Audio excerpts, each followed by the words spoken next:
So That, some of these gods you hear about in the Old Testament, they're more real than people are giving them credit for. They think they're just entirely fictional, made up, or idols or something. There's more to it than that.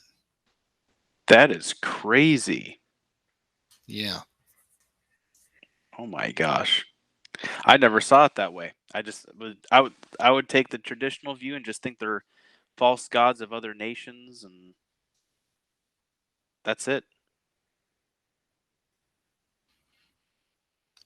It goes deeper than that. It's really tripped out, man. What was the other deity I was reading about? Oh, I know who I was going to name. Goodness sake. Here's one of the angels of the divine council. He was allotted this sacred region where all this stuff occurred. Like in the drawing. In the drawing number 2, I think it is, it's the map, So that encircled area, the most sacred area there. The interesting connection that needs to be made, I guess I should slow down and explain it real carefully, because at Babel, what occurred, man, is Canaan, who was to be born by what Ham did. He raped Noah's wife and impregnated her. And so this birthright issue will follow that descendant, so Canaan. Now, Canaan itself was divided into a bunch of nations, all right? And the nations God made go beyond Canaan. They're spread around, like they extend down into Egypt and over into Mesopotamia and up into Turkey. And so, but that's concerning like all 70 of the peoples in the table of nations. And like I was mentioning, the name Eber means the other side, like the other side of the Mesopotamia, or the other side of the Euphrates River. So if you think about it, Canaan and his sons were scattered throughout Canaan, but Ham and his descendants were scattered kind of the closest in proximity to Canaan. But then the sons of Japheth and Shem were scattered like way outside the the most sacred area. They were like scattered far away, you see? And that's kind of what I was trying to describe. You can tell by the scattering of the people in the table of nations. You can tell that this sacred land follows that line, the line of Canaan. And it would take a really keen student of scripture to see that. Like when the priests changed the boy's name to Canaan, it's because in order to see that otherwise, it would take a really keen and insightful reader to see that in the table of nations. But what you see, and what's actually shown on this map that I'll use, it's important to see that like the Hivites and the Jebusites especially, and the Hittites and the Kenites and some of these other people groups that were right around the sacred region, but especially the Jebusites. And when you look on chart number 1 that I drew, where it shows like the breakdown, you can follow the lines, and you can follow Ham's line down to Canaan and see his sons, or the people groups that sprang from him. You can tell that that's the most sacred area, because when God then calls Abram into Canaan, and he says, I'll show you this land. If you look at Genesis 15:18-21, that's the Abrahamic covenant. See how it lists certain people there? I do see that.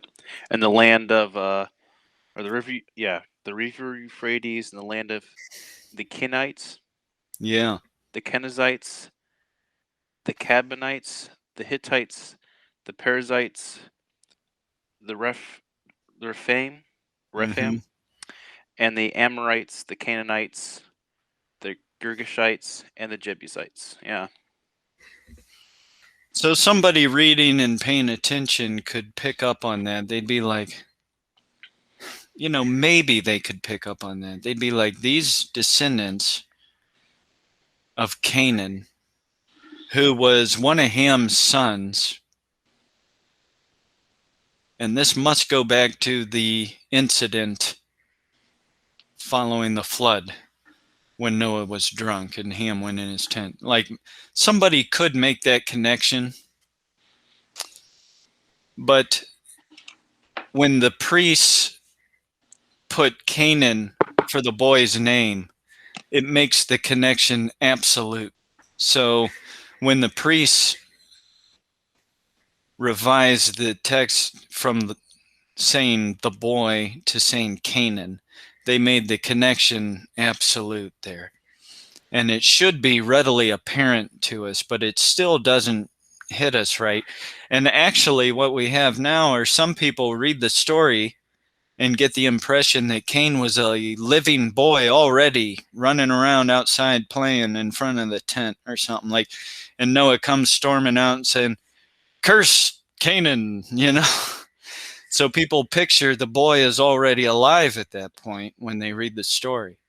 Oh, I see what you're saying. It says, "Cursed be Canaan," and then may not pick up on it, and then the priest changed it to Canaan to see that connection.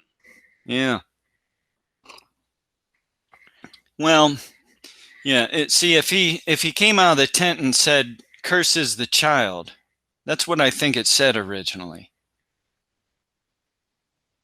I see. You see, and I think the priests have it to say, "Cursed be Canaan," so that we can understand better what's going on. That must be what happened. I mean, people can debate that. You could say Moses wrote Canaan there.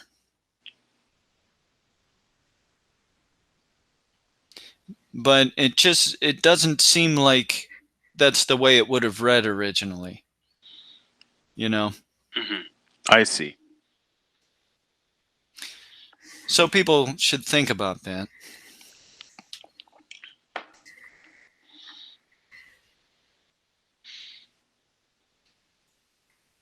Just goes to show how important it is to see where Moses is writing and where the priests are revising, with the goal to help us understand better.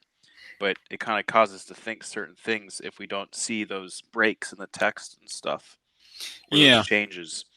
People should be able to see within the text that what I'm saying is right. But if they disagree, that's okay. But if you think that Moses said, "Cursed be Canaan," then you get the impression that the boy's already living at that time. Well, why did Moses curse a boy that has no connection to what's going on? You see? Yeah. It really starts to confuse people, and it is hard to understand. I mean, that's where I referred before to the rabbis, what they thought about this. They thought that Ham castrated Noah when he did what he did and prevented him from having his fourth.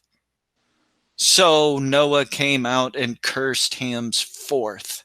See, that's why they were making that connection. They were trying to explain why Noah would curse this boy. See, they apparently envisioned it as the boy was already alive too. See? Yeah. So, and what I think is that they've misunderstood what's happened here in the text, that it's a priestly update. Really, what it should say is, cursed be the son of Ham, but to make that connection, the priest changed it to Canaan. Right. That's my theory on it. And people could disagree, but you can tell that's what happened. If you sit and look at it long enough, you can see that. There's other places where the priests have updated readings just like that in Genesis, and we'll get to them in time. I already pointed to one, Dan, in Genesis 14, and there's others. There's an extremely interesting one in Genesis 22 where it says the land of Moriah, and we'll get into that one. But there's plenty of examples where this has apparently occurred in the text. And, I'm just suggesting to people that that's what we have here in Genesis 9 with the name of the child. And there's no question the priests want us to connect what Ham did and this son to the land, Canaan. There's no doubt. The name Canaan, that word, there's a connection there between Ham's boy and the land that Abram's called into. There's a connection there. We have to see that. And that's what's been overlooked by people. And another reason it's overlooked by people is they don't realize that Noah's Ark landed in Eden. They've not understood that. They've not understood that Eden is the Holy Land. And it's because of this they've missed this connection of Canaan in Genesis 9. And then God calls Abram into Canaan. Well, why is there a land? Why is it connected to this boy? Well, Tower of Babel. And the connection will become more sure when we get in Melchizedek. And that'll blow people's socks off when we talk about Zedek, who was allotted that sacred region at the Tower of Babel. So Zedek was allotted the Edenic land, or the original Edenic land. Yeah, this sacred region where the Jebusites would come to dwell, and where the city called Jebus by the Hebrews in the times before David captured it.